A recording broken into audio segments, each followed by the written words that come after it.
Bueno, pues estoy muy alegre, doctor. Encantado de que haya usted aceptado esta entrevista. Estoy con Frances Torralba.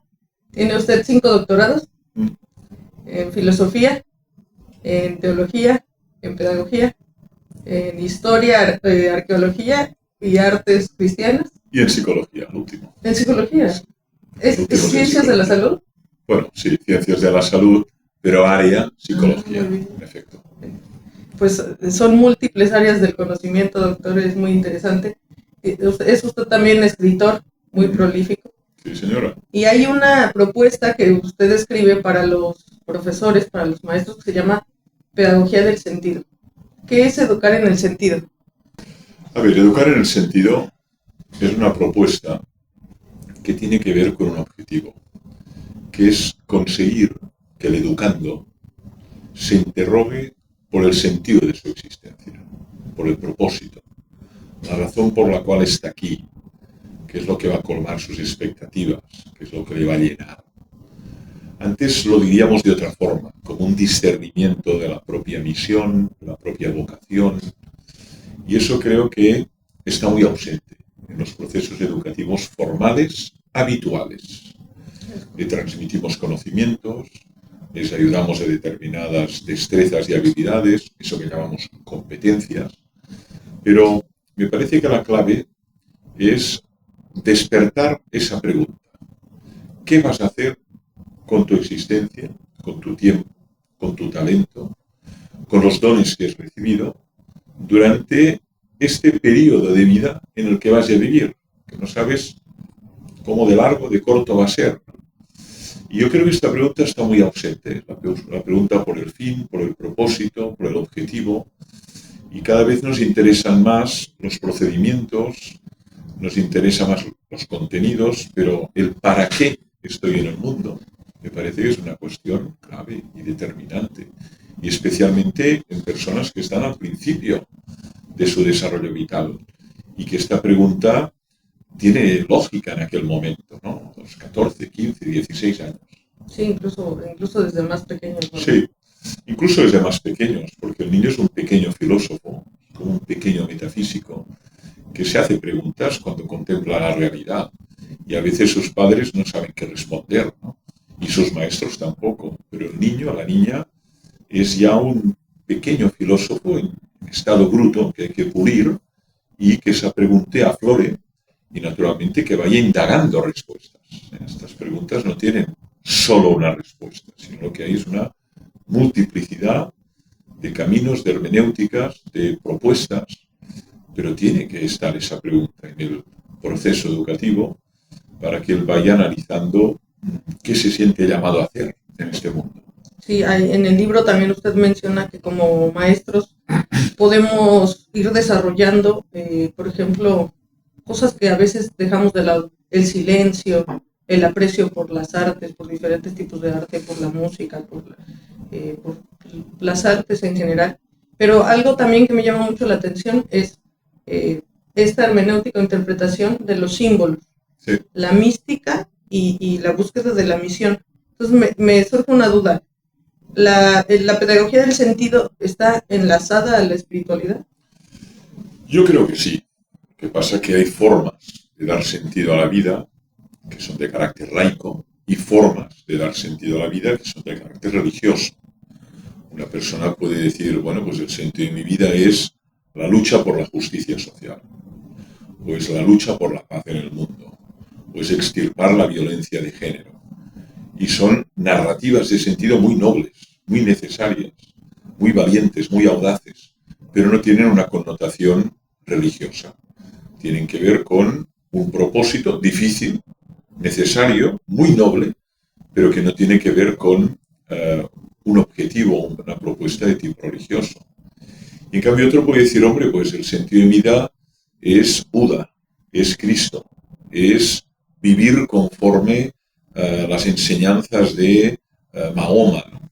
O es merecer la vida eterna, o es gozar de la vida eterna, ¿no? Bueno, eso ya tiene una dimensión vinculada a un texto sagrado. Pero la pregunta por el sentido es común. Las respuestas son distintas. Hay respuestas religiosas y hay respuestas laicas. pero quien busca el sentido, en el fondo, está ya desarrollando su espiritualidad, como hay una espiritualidad religiosa y una espiritualidad laica.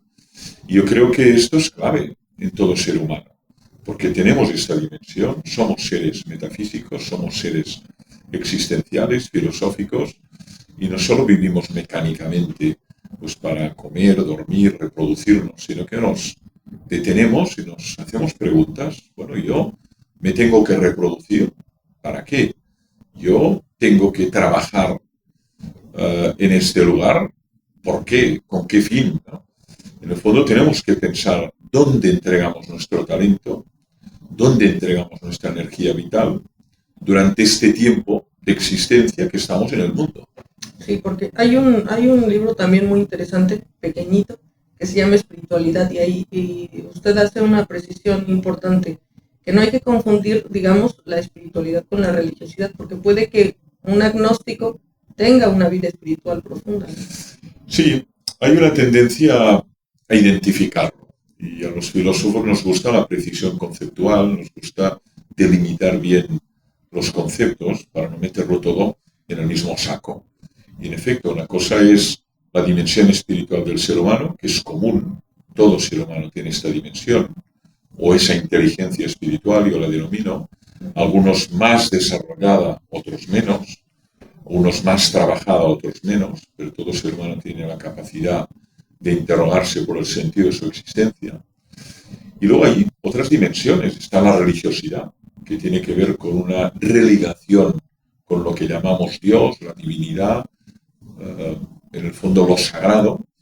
Y luego incluso está lo que llamamos la confesionalidad, que es el sentido ya de pertenencia, ¿no? Yo me siento miembro de una comunidad religiosa, protestante, católica, judía, y por tanto formo parte de esta comunidad, que significa unos ritos, unos símbolos, unas celebraciones, un sistema de normas, pero la espiritualidad es algo común a todo ser humano. No es común la religiosidad, no es común la confesionalidad. Yo conozco muchas personas que no se sienten miembros de una comunidad religiosa y muchas que dicen tener una relación personal con lo divino, por tanto una religiosidad al margen de la confesionalidad. Y luego hay otros que lo que hay es búsqueda espiritual a través de caminos muy complejos, ¿eh? El arte, la música, la literatura, la poesía, incluso ejercicios de carácter meditativo. Por tanto, la búsqueda espiritual tiene formas, expresiones muy distintas, muy plurales, muy variopintas. Sí, hay ámbitos, yo sé que no en todos, pero hay muchos ámbitos de la academia en que pareciera que las ciencias y la espiritualidad están peleadas. ¿Usted qué opina? Yo creo que no. Yo creo que son territorios, capacidades distintas del ser humano, con métodos distintos, y que analizan la realidad desde distintos enfoques. Te pongo un ejemplo, ¿no? Es distinto cómo, desde los ojos de la ciencia, observamos lo que es un río, que desde la poesía. La poesía, cuando ve un río, o el poeta cuando ve un río, pues sobre todo desarrolla su imaginación, su creatividad, y lo lee en una clave metafórica. En cambio, el científico pues describe el volumen de agua, describe la fauna, describe la temperatura del agua, describe las bacterias que hay, y ambos discursos son necesarios. Cuando uno expresa el amor que siente por alguien, no utilizará un discurso científico, utilizará la poesía, utilizará el arte, la música. Ahora, sin embargo, cuando uno tiene que presentar, pues en efecto, ¿no?, de manera rigurosa, analítica, qué tipo de fauna hay en un metro cúbico de un río, pues entonces utilizará el método científico, ¿no? Yo creo que hay juegos de lenguaje distintos y el ser humano es polifacético, es un ser polidimensional y hay un tiempo para cada cosa. El agua, para un científico, es H2O, y es verdad que es H2O, pero para las tradiciones religiosas es un elemento de purificación. Y cuando bebemos agua, pues mira, nos hidrata y la necesitamos, porque casi el 80% de ti y de mí somos agua. Sin embargo, cuando tú vas a una celebración religiosa donde hay un bautismo, un bautizo, ese elemento tiene un valor simbólico, que es limpiar al hombre viejo para que nazca el hombre nuevo que representa al hombre ya en Cristo. Y además está el color blanco, que también significa pureza, significa el hombre nuevo que se integra en la comunidad que llamamos iglesia. Muy bien, doctor. Hay últimamente una serie de dificultades que enfrentamos los maestros. Por ejemplo, la escala axiológica ha cambiado. Hay un sentido de la inmediatez. En las aulas hay una tremenda distracción también tecnológica.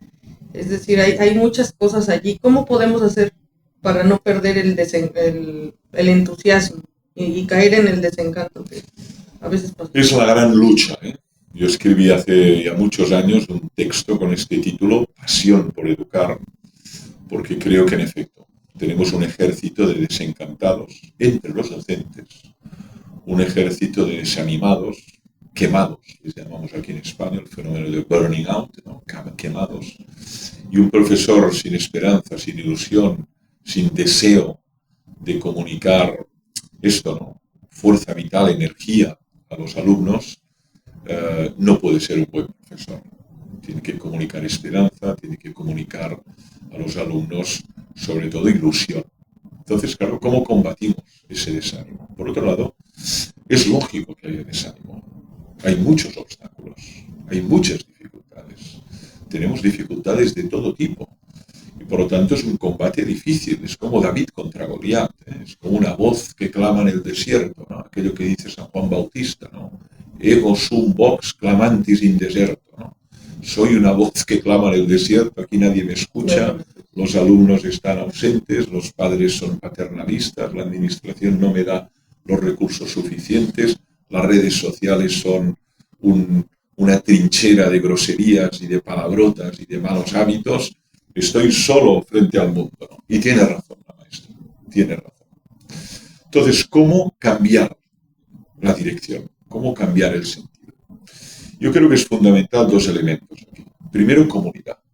No podemos ir solos. Solos nos hundimos.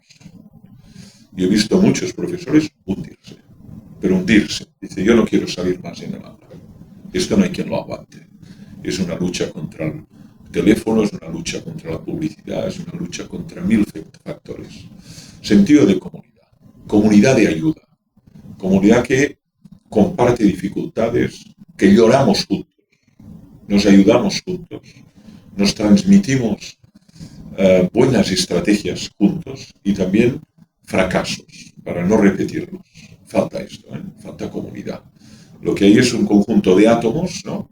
Partículas que van luchando, cada una individualmente, pero nos rompemos, nos deshacemos. Y segundo, falta recuperar la nobleza de nuestra profesión. Es decir, el fin es muy noble.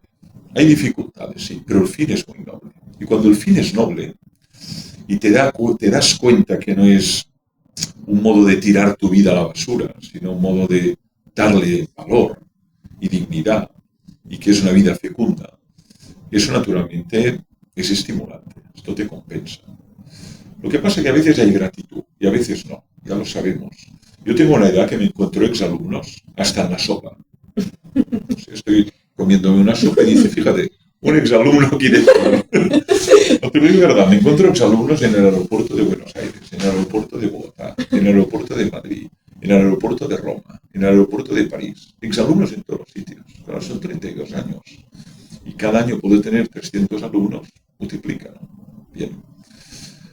¿Cómo te compensa como profesor, cuando se acerca un exalumno que tuviste hace 20 años y te dice, profesor, todavía me acuerdo de una lección cuando aprendí, cómo me interesó? Esto te llena mucho.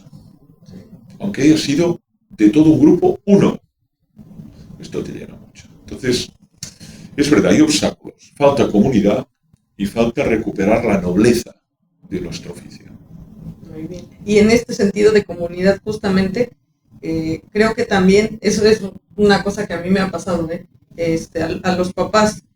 ¿Qué papel tienen en la educación los papás? Porque pareciera que la comunidad entonces solo es la escuela y nos los están delegando la responsabilidad, ¿no? Pero la comunidad es hacer comunidad educativa entre todos, es decir, estudiantes, políticos, sistema, pero también padres de familia, familias en general.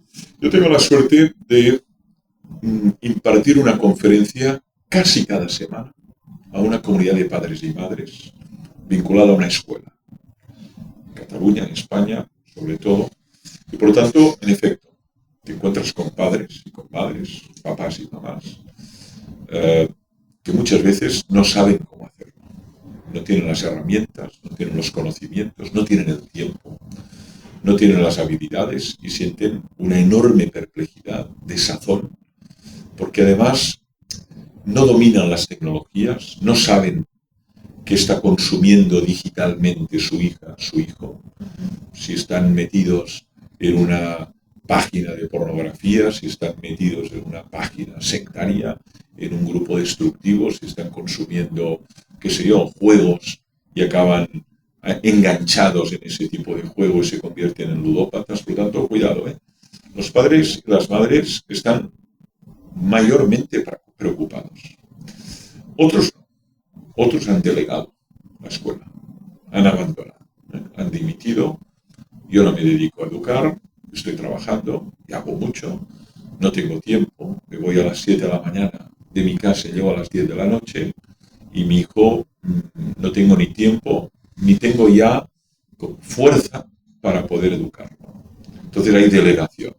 Con lo cual la escuela recibe una responsabilidad que le trasciende, que le supera. Y el maestro se siente solo, ante el peligro, desarmado y sin el apoyo de la familia. Con lo cual lo esencial es lo que tú decías. Crear lo que yo llamo pasos comunicantes, pasillos de interacción entre la comunidad familia y la comunidad escolar. Vamos a hablar de lo fundamental, vamos a ayudarnos mutuamente. Y eso falla mucho. Esas experiencias compartidas fallan mucho. Es decir, la familia se siente muy sola, el maestro se siente muy solo y muchas veces cuando se encuentran hablan de lo más epidérmico. Calendario, una excursión y la fiesta de final de curso. Vamos a hablar de lo esencial. ¿Cómo vamos a tratar el tema de la espiritualidad? ¿Cómo vamos a tratar el tema de la sexualidad? ¿Cómo vas a tratar el tema del sentido de la vida? Eso nunca se aparece. Son temas que, cuidado, esto, bueno, pues entonces, ¿de qué vamos a hablar? De la excursión, del precio de la excursión, de la comida. Esto es lo más epidérmico. Y luego hay una parte de la familia que cae en el paternalismo. Esto también se da. Proteger al niño como una especie de burbuja y no prepararle para la vida real. Y eso le hace menos apto para enfrentarse a las contrariedades. Lo estamos viendo en la universidad. Padres que no han cortado el cordón umbilical y este niño ya tiene 20 años y por lo tanto lo tienen como sobreprotegido. Entonces cuando llega una contrariedad, una adversidad, se hunden, se rompen, porque no se han acostumbrado por sí mismos a enfrentarse a la contrariedad, desarrollar la inteligencia, la creatividad, el sentido de cooperación, vamos a ayudarnos, y se hunden, se rompen como el cristal, se rompen como el vidrio. Por lo tanto, a veces hay abandono, otras veces hay paternalismo, y otras veces lo que hay es desconcierto. No sé cómo poder educar a mi hijo internauta. Me tengo enganchado a la pantalla y simplemente no sé cómo desengancharle de la pantalla. Sí, y también, por ejemplo, hay un entorno que nos está pareciera devorando, porque en México, por ejemplo, hay grandes problemas de violencia, apenas hubo un tiroteo, pero no solo en México, grandes problemas también de marginación, discriminación, es decir, desigualdad social. Pero en el mundo también vemos odio racial, Claro. guerra. ¿Cómo hacemos para educar en el respeto y en el valor a la dignidad humana? Que también tiene usted un libro, ¿no? Sí, señora. En el 2004 publiqué un libro, ¿Qué es la dignidad?, a partir del análisis de 3 autores que me resultaron muy sugerentes y polémicos también. Hugo Tristram Engelhardt, Peter Singer y John Harris, ¿no? Un libro grueso, hacía más de 20 años. Este libro lo publiqué en la editorial Herder. A ver, la escuela yo la dibujo como una especie de ser vivo que está separado del entorno una membrana permeable, lo que pasa con un ser unicelular, y por lo tanto el entorno donde está no es ajeno. Y por lo tanto entra dentro de la escuela lo que hay en ese entorno. En ese entorno hay violencia, hay machismo, hay discursos de odio, hay malestar, hay crueldad. Pues eso, quieras o no, entra también en esa comunidad, ¿no? Y no la puedes separar como si fuera un búnker, como si fuera una especie de castillo amurallado, ¿no? El niño entra, sale de la escuela y naturalmente pues consume información, ve lo que pasa en el mundo y eso, quieras o no, le afecta. Y nos afecta también a los docentes, ¿no? Entonces, en este contexto, lo que no podemos hacer es convertir la escuela en una especie de recinto amurallado. Ahora sí que podemos hacer una cosa, ¿no? Que es, primero, despertar el sentido crítico. No podemos caer en la indiferencia ni acostumbrarnos a la maldad, a la crueldad, al odio, al abuso, a la explotación, que son fenómenos que se dan en el mundo, sino que tenemos que despertar ese sentido crítico. Es decir, esto no tendría que haber pasado nunca. Que una mujer sea golpeada, maltratada, explotada, violada, esto no tendría que haber pasado nunca. Y tenemos que, una y otra vez, hacer discernimiento crítico respecto a lo que ven las noticias, porque si no lo normalizamos. Es decir, bueno, esto ya se sabe, es lo que pasa, como que es lo que pasa. Esto es un escándalo, no tendría que haber pasado nunca. Por tanto, uno, sentido crítico. Y luego, tenemos que hacer otro esfuerzo, que es intentar introducir en el aula figuras, ejemplos de bondad. Invitar a una persona voluntaria que está trabajando con enfermos terminales voluntariamente, ayudándoles a tener un proceso final de vida pacífico y sereno. Que venga a hablar. Invitar a una religiosa que está visitando en las cárceles a personas que están a punto de ser sentenciadas a muerte, intentando ayudarlas a reconciliarse con el mundo y con Dios. Traerlas. Una persona que está en una asociación luchando contra la violencia de género, contra la violencia familiar, invitarla. Porque si no, al final se hace la impresión que viven en un mundo donde solo hay crueldad, violencia, corrupción, odio, claro. Y tenemos que introducir figuras que sean ejemplos, referencias de bondad, de belleza, de bien, de unidad. Y eso da esperanza.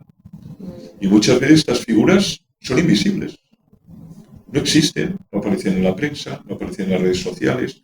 O personas que con su esfuerzo, con su enorme esfuerzo, han superado obstáculos muy difíciles en la vida, ¿no? Enfermedades, separaciones, duelos. Y por tanto, también son un ejemplo para los jóvenes que estamos educando. Sí, con un sentido de esperanza, que bueno, tiene que ver también con su último libro, Anatomía de la Esperanza. Hay un fenómeno social también, pareciera que es social, pero que está en nuestros estudiantes, niños, adolescentes, en todos nuestros estudiantes, que piensan que la felicidad es tener y no ser. ¿Qué es la felicidad? La felicidad es un estado interior de buen ánimo.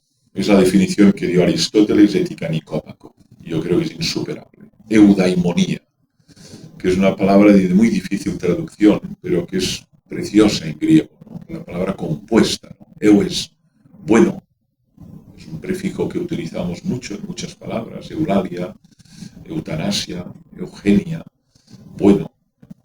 Y claro, daimon es espíritu, ¿no? Entonces, tener un buen ánimo. Eso es la felicidad. Claro, la pregunta es ¿y cómo se consigue este buen ánimo? Porque tú dirás, yo veo mucha gente amargada, yo veo mucha gente triste. ¿Has visto qué cara la gente pone en el metro, por ejemplo, de Barcelona? Nadie sonríe. Nadie sonríe. Todo el mundo está enganchado a una pantalla. Todo el mundo está con la cara triste, ¿no? Ni se saludan, apretados como anchoas, ¿no? Dices, pero bueno, ¿qué tipo de vida es esta? Entonces, la eudaimonía es un buen estado de ánimo. Un estado interior de, yo digo, de bienestar, no en el sentido material, ¿no? ¿Cómo se consigue? Claro, esta es la pregunta, ¿no? Que Aristóteles plantea su camino de felicidad. Lo que está claro es que no tiene que ver con el consumo, ni con el tener, ni con el acumular, ni con el poseer. Ahora, por otro lado, como somos seres muy precarios y muy indigentes, necesitamos ropa, necesitamos techo, necesitamos agua, necesitamos cama, necesitamos ducha. Por tanto, hay unas necesidades básicas que todos, pero eso no es la felicidad.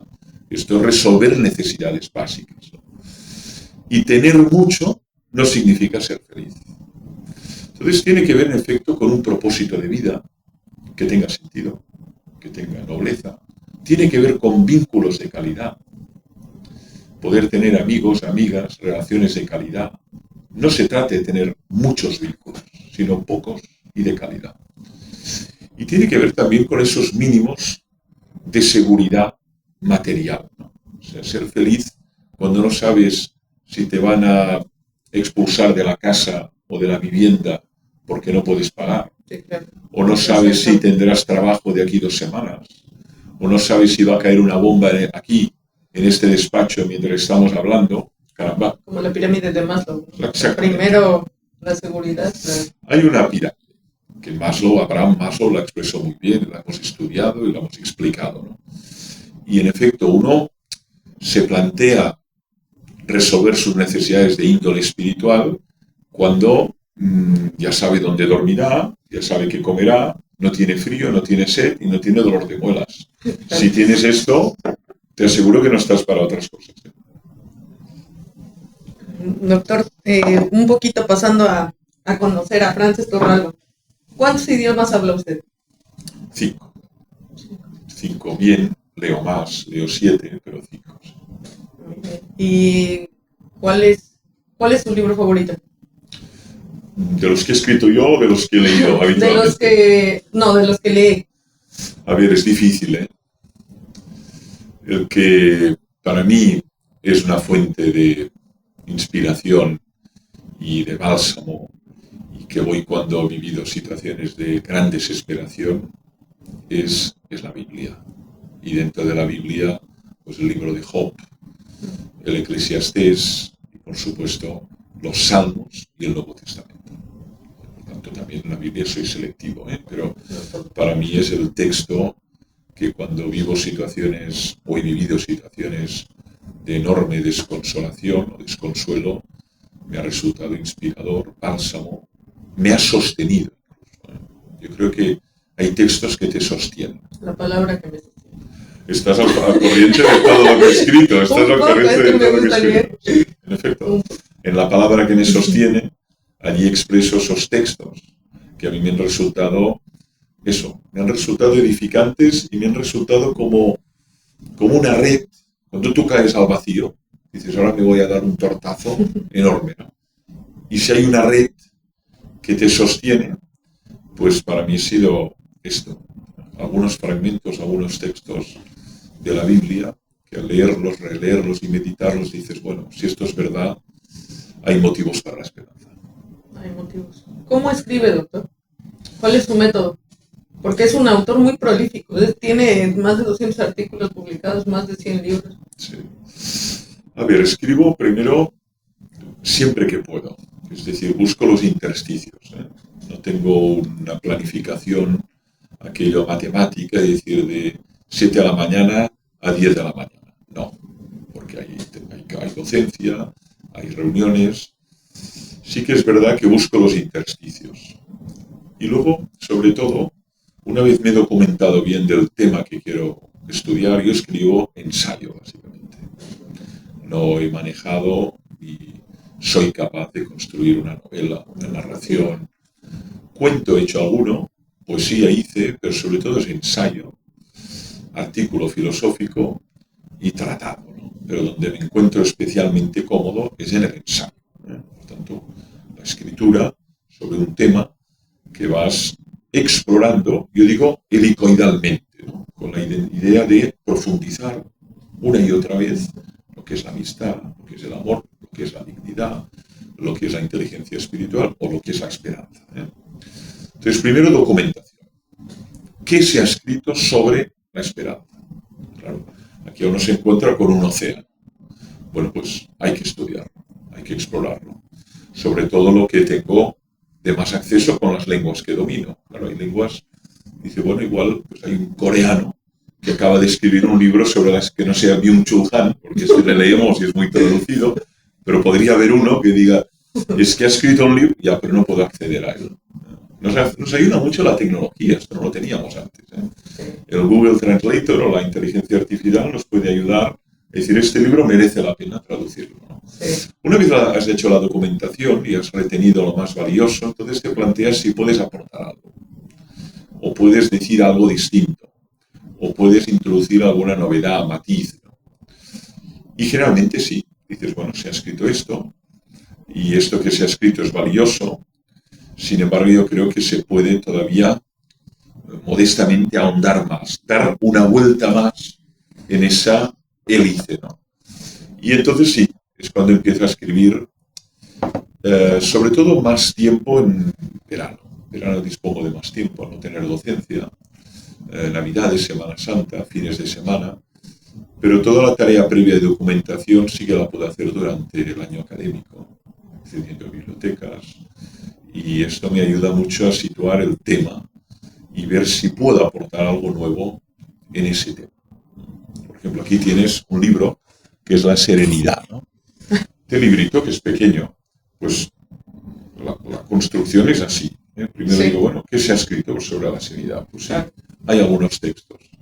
Sin embargo, digo, bueno, ¿y ahora qué puedo aportar que sea algo innovador, o sea un lenguaje distinto, o sea más claro, o más puesto al día? Y entonces cuando empiezas tu visión de la serenidad. Hay un método que he percibido en su escritura, que usted lo dice ahorita en el último libro, que es de Santo Tomás de Aquino, utilizado en su Suma Teológica, pero que yo pienso que usted lo usa desde antes, desde muchísimo antes de la escritura.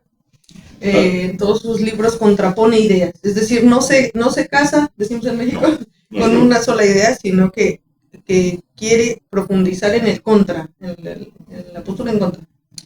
A ver, en efecto, a mí el método de Santo Tomás de la cuestión disputada me ha interesado siempre. ¿Por qué? Porque él plantea una cuestión, toda la suma teológica es así, ¿eh? De si Dios existe, utrum Deus sit, en latín, ¿no? Bien. Entonces él dice, bueno, observo que para muchos no. Y dan estos argumentos. Estoy atento a quienes no lo ven así. Exacto. Y ahora voy a responder, a partir de mis argumentos, de mis tesis, al primer objetor, al segundo, al tercero, al cuarto. Toda la estructura es así. Y eso para mí es muy iluminador, porque significa, hay que leer a quienes no comparten tus ideas, tu cosmovisión, tu sentido de la vida. Porque esto te obliga a pensar más. Si solo lees los que son de tu ámbito político, tus creencias, tu identidad, yo creo que las neuronas se atrofian. Porque ya no tienes ni que pensar. Todos estamos de acuerdo, pues ya, ¿para qué pensar? No hay matices. Claro, no hay matices, no tienes un interlocutor que te plantea preguntas. Por eso a mí me ha interesado mucho Nietzsche. He escrito 3 libros sobre Nietzsche. Me han interesado mucho los maestros de la sospecha, porque te plantean cuestiones de primer orden y ponen en tela de juicio lo que para ti era básico, ¿no? Lo que diríamos los pilares, ¿no? Y eso es lo que hace Santo Tomás. Entonces, claro, te obliga a razonar, a pensar, a meditar, a buscar argumentos para dar más consistencia racional a tus convicciones filosóficas. Sí, usted es un gran escritor, pero también tiene encomiendas en la Santa Sede, es asesor, por ejemplo, bueno, no sé si se llame comité en la Sagrada Familia, pero está allí. Sí. En fin, ayuda a muchas nobles causas.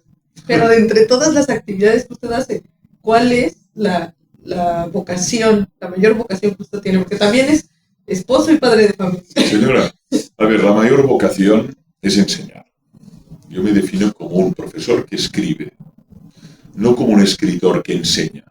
Okay. Yo soy un profesor que escribe y donde realmente siento pasiones en el aula, con los alumnos y con los alumnos jóvenes, ¿no? En esa vocación de enseñarles pues, a pensar, a cuestionar, a analizar, a explorar, y eso es la pasión real. Luego, los textos, en efecto. Y luego las implicaciones, pues, en entidades culturales, en entidades sociales, incluso en la Santa Sede, en el Dicasterio de Cultura y Educación. Pero realmente yo me siento más profesor que escritor, a pesar de que en efecto he escrito más de 100 libros y casi 2000 artículos, más de 2000 artículos ya. Sí. Pues tengo el dato muy mal. Verás que son 2000, ahora entrarás en la página web y verás que son 2000. Voy a verlos. ¿Cuál ha sido la lección más grande que le ha dado la vida, que ha tenido usted que aprender? Son las que no te esperas, las lecciones más grandes, más difíciles, las que te ponen más al límite, más a prueba, las que te ponen en una situación, sobre todo, como diría, ¿no?, más al límite, ¿no? Es la muerte de un ser querido, y particularmente de mi hijo, a la edad de 26 años, ¿no? Es la lección, ¿no?, o diría el golpe más difícil, ¿no?, más duro, ¿no?, de procesar, digerir, asumir, aprender de ese golpe, ¿no?, mantener la ilusión, el deseo de vivir, de seguir explicando, de seguir escribiendo, ¿no? Luego hay otras lecciones, pero comparada con esta, todas las demás, ninguna llega a esta dimensión, digamos, de radicalidad, ¿no? Nosotros los profesores enseñamos en el aula, pero los grandes aprendizajes los hacemos fuera del aula. La vida te enseña. Es decir, enseñamos en el aula y lo hacemos, y algunos lo hacen muy bien, pero hay enseñanzas, hay lecciones que no están dentro del aula. Eso es muy duro porque decimos, lo fundamental se aprende fuera de la escuela. Entonces, ¿en la escuela qué hacemos? Perder el tiempo. Claro, si lo fundamental se aprende fuera, pero tiene parte de razón. Es decir, esta persona ha fracasado, esta persona está enferma, esta persona vive la muerte de un ser querido, esta persona ha visto cómo se hacía añicos su matrimonio, ¿no?, y ahora está como un alma en pena por todo el mundo, ¿no? Bueno, pues, ¿y ahora qué va a aprender de eso? ¿Cómo va a vivir después de eso, ¿no? Y así tantas personas en tantas situaciones, ¿no? Entonces, en efecto, hay unas lecciones que no son formales, no están preestablecidas, no tienes un guión, no está en el temario, pero son las que realmente o te hunden o te fortalecen, pero de entrada es un golpe, ¿no? Y no sabes cómo reaccionarás hasta que no lo vives. Es correcto. Y en esta seriedad, usted hace una alusión a que la pregunta más seria que los seres humanos nos podemos hacer es sobre la muerte. Sí. ¿Cuál le gustaría que fuera el legado que usted deje a la humanidad? El legado. Sobre todo,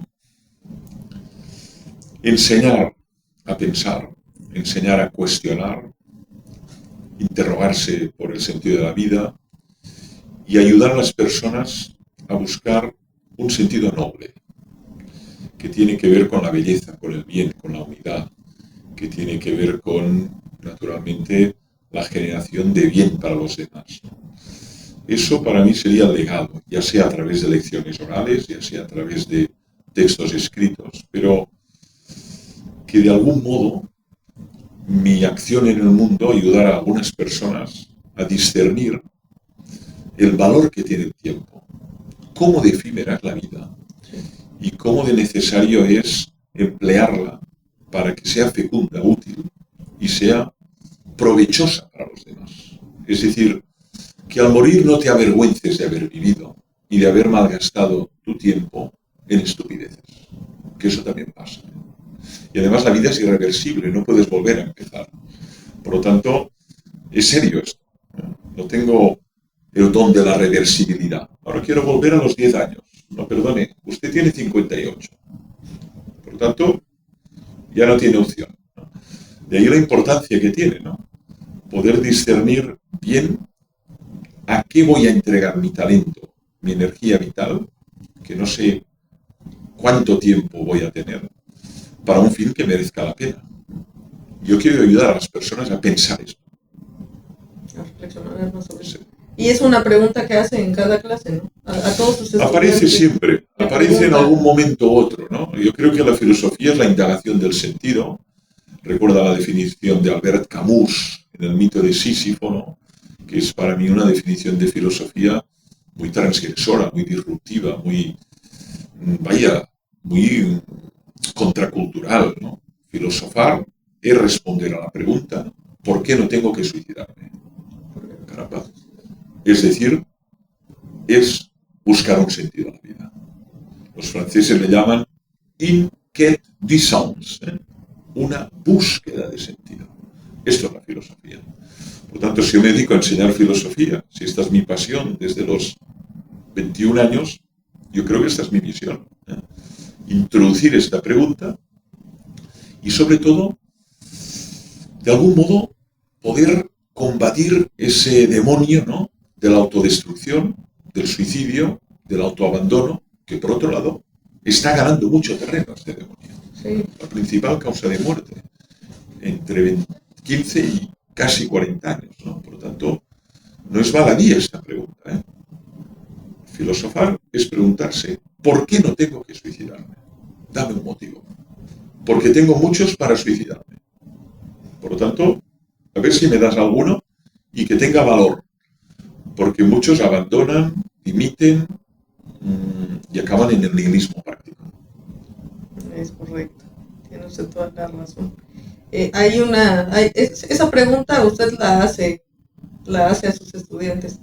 Y yo creo que muchos de nosotros quisiéramos saber, porque usted ha leído todas las respuestas, pero ¿cómo sería las últimas 24 horas de Frances Torralba? Pues ya lo respondí en un podcast. ¿Ah, sí? En un podcast. Ese no lo he visto, es que yo pues, leo. Es muy reciente. Okay. Roca Project. Ah, muy bien. El interlocutor me hizo esta pregunta. Digo, el cazador cazado. Porque yo le dije, esta pregunta yo la formulo a mis estudiantes de psicología de segundo curso. Imagínate que este es tu último día. ¿Qué harías? ¿Dónde irías? ¿Cómo lo emplearías? No habrá más días. ¿A quién le diría? ¿A quién se lo dirías? ¿A quién no? ¿Con quién comerías? ¿Con quién cenarías? ¿Cómo y de qué manera llenarías de contenido ese día? Y curiosamente, yo que hace más de 20 años que hago esta pregunta, me la formuló a mí en un podcast que es Roca Project. Y allí la contesto de un modo a otro, ¿no? Y en efecto, pues hablo naturalmente de comunicarlo a las personas que más quiero, especialmente, pues naturalmente a mi mujer, a mis hijas, a mis hermanos. Hablo de la necesidad también de naturaleza, de durante un rato al día practicar algún deporte como la bicicleta o correr al fondo, ¿no?, en espacio natural bello. Aquí en Cataluña tenemos lugares muy bellos. Hablo de una comida, hablo de reconciliación, hablo de oración, hablo de gratitud y hablo también de poder comunicar determinados mensajes a los que se quedan, como una especie de testamento vital, ¿no?, que querría decirles antes de cerrar los ojos. Pero te diría una cosa, también el último día impartiría una sesión o dos. Y eso significa querer mucho esta tarea, ¿no? Porque el último día dirías, hombre, ir a la universidad a enseñar, el último día es el último, ya, pero haría una clase muy distinta. Sí. Pero haría una clase. ¿Cómo sería esa clase? No lo he pensado, pero seguramente no sería a partir del temario formal, ¿no? Igual hablaría de los aprendizajes que he hecho a lo largo del tiempo vivido, ¿no?, para ver si puede ser útil a los que se quedan, ¿no? En el fondo la vida es un viaje, y un viaje muy corto, muy efímero. Estamos en una temporada, y muy poco, dura muy poco, ¿no?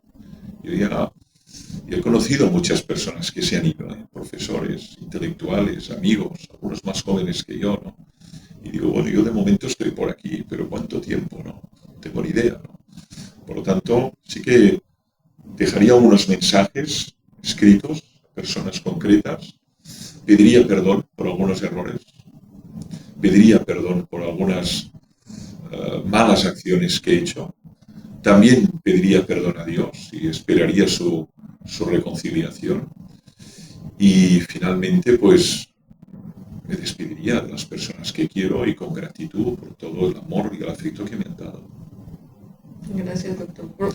Quisiera hacerle unas preguntas muy rápidas. Son más bien cosas favoritas. Venga, adelante. Color, azul, país, Cataluña, lugar. Copenhague, No, pensé que iba a decir montaña. Copenhague, qué lindo. Comida, italiana, postre, flan, bebida, limonada, muy fría, canción. Mana, de tu tierra, Sí, el muelle de San Blas, el muelle de San Blas. Canción, poema. San Juan de la Cruz, cántico espiritual. Muy bien, muchísimas gracias, doctor. Pues gracias a ti. Merci por la entrevista. Gracias, doctor. Gracias. Muy bien.